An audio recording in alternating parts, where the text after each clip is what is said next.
Really excited. Excited for everybody to report on Saturday and get things rolling. A lot of expectations.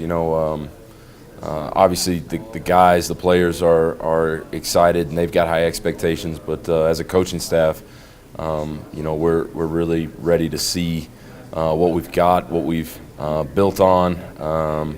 I came to Adams State 3 years ago and with the intent of helping build something, and it's kind of a special time to kind of slide into the head job, feeling that we're 3 years into the process, and this is kind of we think is the year that we really are expecting to show up. So we're excited.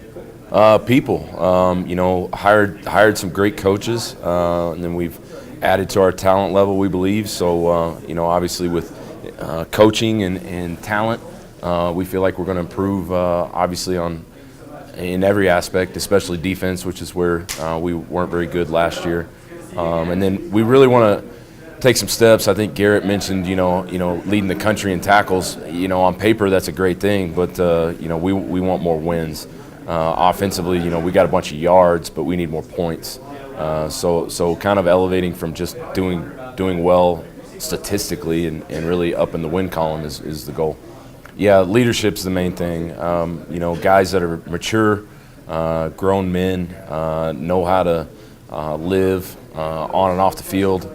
And then it's one thing to have a mature guy that knows how to do things, but then when they step up on the field and produce, it gets other guys' attention.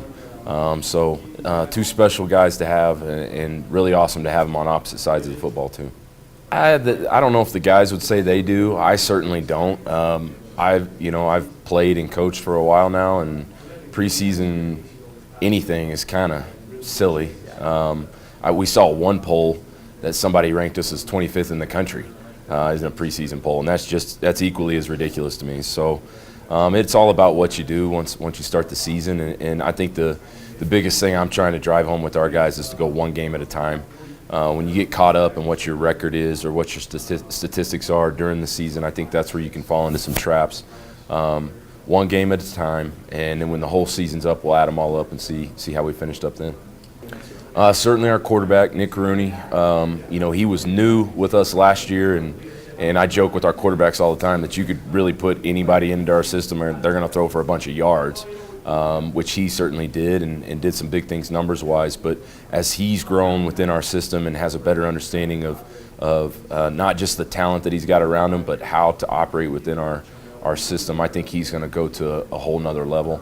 At least that's the expectation he certainly has of himself, and I do as well. And then Marquise Sorrell is another guy right there alongside Chad at the receiver position. Again, it's numbers aren't the priority, but wins are, but I would certainly expect him to have another big year, not only in the receiving game, but all-purpose yardage and returns and whatnot.